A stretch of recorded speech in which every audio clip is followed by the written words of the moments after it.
Kakambyo ko nakakalimutan na pala ako.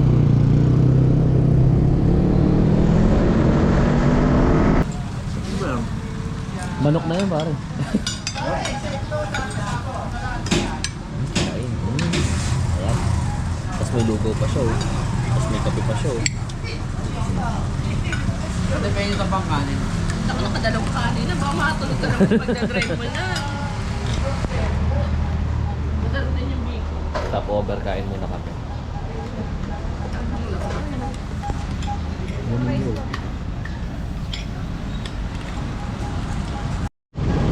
Gear up na.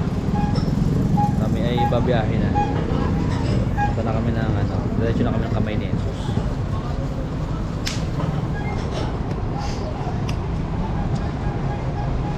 Diretso tayo. Oo, diretso na.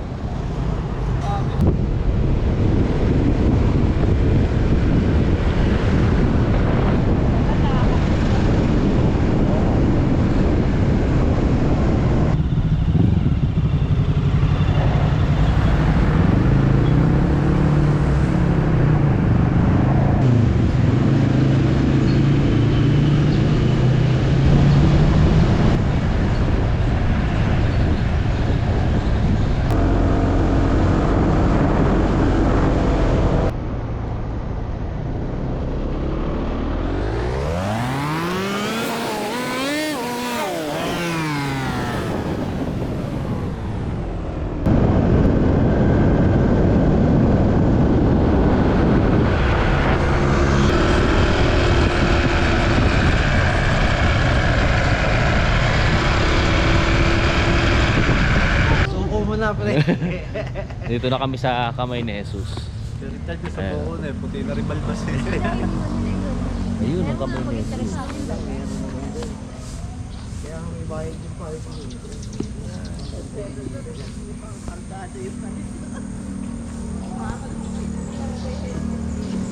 Mas kami nakarating 6:49. May mga stopover din kasi kami. Umalis kami ng ano 3, mga 3:10 kami nag-take off sa Tikling. 4, 5, 6, oh, diba?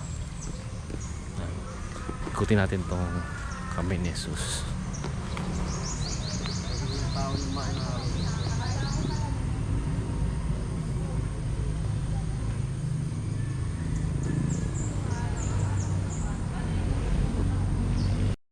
Ano tayo? Palengke muna. Ayun. May cellphone mo? Ayun ang Kamay ni Jesus. Oh. Taas, no?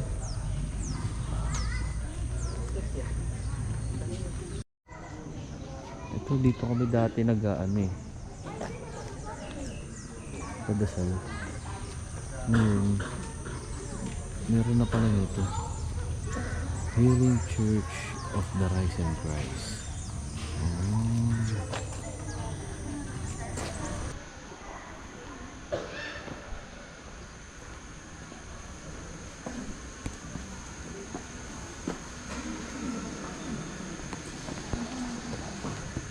Isa muna tayo. Oops.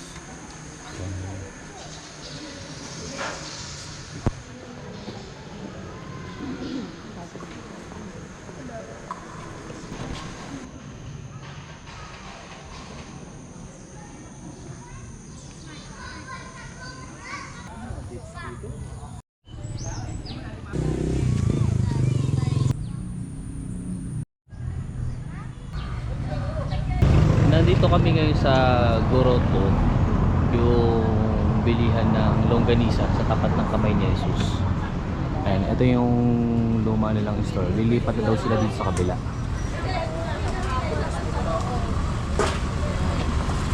Ito yung kanilang magiging bagong store. Ayan, kumadala na yung mga motor.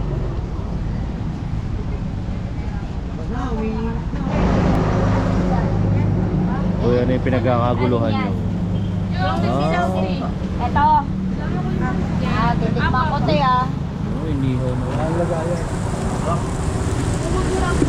Gusto ko yung Sarap suka. yan. Ako wala na sa akin.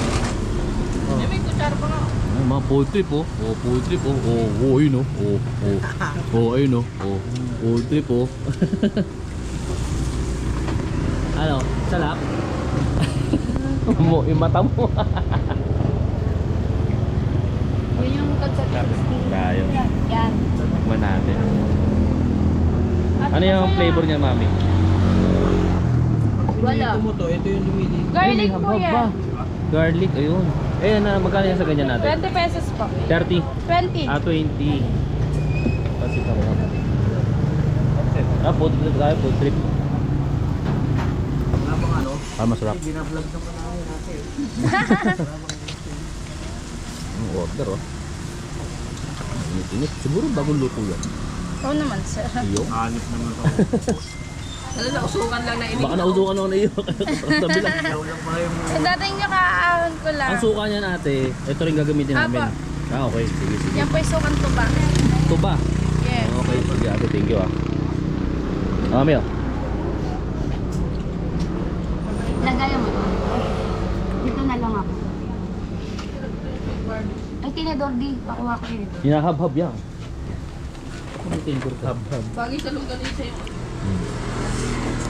Ate, may sweet barbecue ka ba? Hindi talaga pa sa atin pala. Usapan, isang guhit lang bibiling ko rito. Kayo eh. Dinala-dala niyo ako dito eh. Alam niyo naman ako. Napa 50 dozen. Panoorin natin paano ginagawa yung mga ano lokbang longganisa. Ay, ganun pala yun, nahalo-halo, no? Paano nabubuo yun? Yung nabubuong... Sisilit po yun. yung parang may lagayan. Oo. Ganun pala yun. Tapos sakay tatali. Oo. Eto, nakakain ba to? Natutunaw to, di ba? Hindi po. Ay, ano ba? po yun. Natatanggal na lang. Oo, natanggalin lang po yung tali sa doon. Abaka to, abaka. Ang galing pala yun, no? Maya sir, makikita nyo pagka... Ayun, oo, matapos ka na eh. Mano-manong ano lang, halo. Kumbaga lahat yan giniling na. Opo, giniling po. Sisilit na po ito. Sisilid na. Ano yan? Sigurado ako sweet yan. Ito yung simula ng pagtitimpla. Sweet barbecue. Ayan, timpla-timpla Kevin, ikaw na yan. maghalo. Tapos sa kanila, pagka timpla na nila sa kanila. Pero mga yan, gano'n lang. Tinapay. Oh, yun yung mga ano, ginawa mo ng pizza. Ayun, ganun, niya halo-halo. Doon na magkakaroon ng timpla kasi yung kanina, ano, classic. Garlic. More on garlic yun, no? Yung original. Ito may garlic din to, kuya. Actually, garlic lang yan. Nagkaroon lang ng pampalasa. Oo, additional flavor. Ah. Hindi nyo tinatry gumawa ng Meron. Oh, tapos. Tatalian po. Okay. Ayun. Yan yung pinag-iwa pa sa lang. Kasi, Ayun ba muna? kasi yung ano, yung panali. Ayun yung ginagamit pinaka-plastic nila. Collagen, sir. That is collagen. Agar-agar. Agar-agar. Oo, so Ang yan tawag po, doon sir. ay agar-agar, yung pinambabalot. Oo, yung gelatin natin, Ano? red, green, Oh. white. Wow, Ginugtos, magic. Kaya tubular form na siya. Oh. Kasi dati puro kang ginagamit ngayon kasi na-pictured sa ilang TV yung ginagawa sa ilalim ng estero, so medyo hindi healthy o hindi Oo. masyadong sanitize yun. Ito talaga yung kwento yan. Yan ang pagkatali. Tingin ah. Parang mas madaling maglagay na lang sa loob. Kaysa magtali. Mas madaling kumain na lang, oh, di ba? Paano mas madaling kumain? Sige mo, paano na pagkakasya yan dyan, di ba? Ang sila, ang bilis eh. Kasi sa araw-araw na ginawa ng Diyos eh. Tingnan niyo sir yung daliri ng magdalagunsa. Iba na ang size ng lalaki. Kasya na sa imbudo. Kasya na sa imbudo. Kasya na sa imbudo. Kasi yung muscle, parang nanado na lahat. Oo. May kalyan. Nakikita niyo sa mga maglalanggunsa. Galing ah. Saan galing guro to? Yung guro po ay kaming mag-asawa ay parehas teacher. Oh, So instead na to ang ilagay namin, inirime namin sa guro to. guro to. So Oh, that's why guro to. guro to. Teacher. Nandito tayo sa guro to. Pinakikita sa atin yung ano, paano gumawa nung ito yung dinayo natin. para mas gusto ko ginagawa ni ate, taga-gupit na lang. Para yung pinakamadali. Gawa. Tapos ito na yung pinaka-finished product niya. Yun yung ibibitin doon. Iripak na. Tripak na sir. Pag ipin-research siya from start, so it takes 3 to 6 months. So minsan pwedeng lumampas pa. Pwede pa lumampas kung maganda ang pagka-imbak nyo sa freezer. Kasi nung nagsisimula kami, meron kang umabot ng taon. Tiningnan namin kung mababago yung lasa. Okay pa din. Kaya lang nababawasan yung juiciness pag over-frozen. Pag over na. Pero yung 3 to 6 months, good na good pa rin yung lasa niya as new pa rin. Opo, pwede na. So, pag ganito naman sir, it takes 3 to 6 days. Kaya lang hindi namin nire-recommend kasi fresh yan eh. Oo nga, fresh. So, 24 hours yung maximum shelf life namin from production.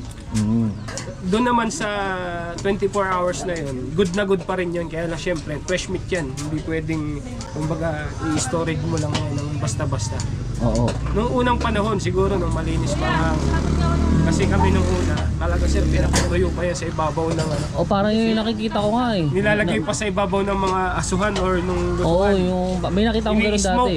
Mas sumasarap. Oo, yung ini-smoke Oo, ko. pinaamagan pa nila. Pero kami hindi. Siyempre ngayon, mahirap na kumain ng... Oo, medyo Hindi kagaya nung una na okay pa ang panahon eh.